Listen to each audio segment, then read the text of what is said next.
Danas radimo rolade. Za početak ćemo naribati tikvice i mrkvu.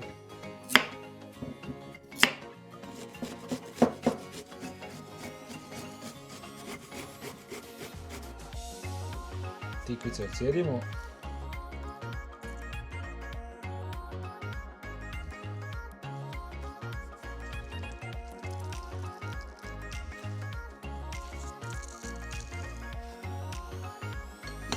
Tikvice smo se cijedili pa ćemo sad naribati mrkvu.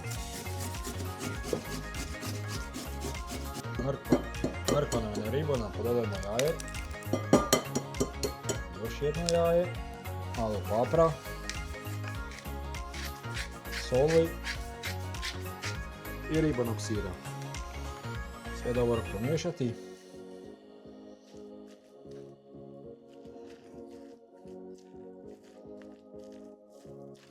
Sada kada smo dobro promiješali, smjesu prebacimo na peh za pečenje i dobro rasporediti. Za to vrijeme stavite pećicu da se grije na 200 stupnjeva.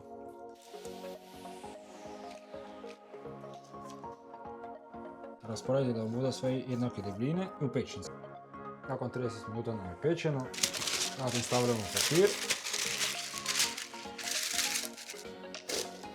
daska za rezanje i okrećemo. Maknemo papir.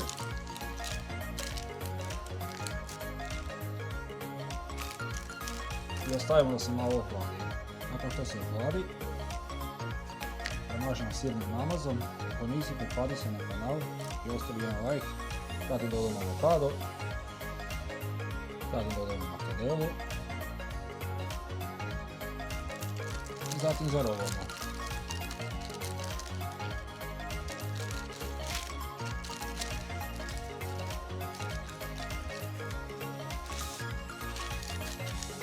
Rolade smo se rolali.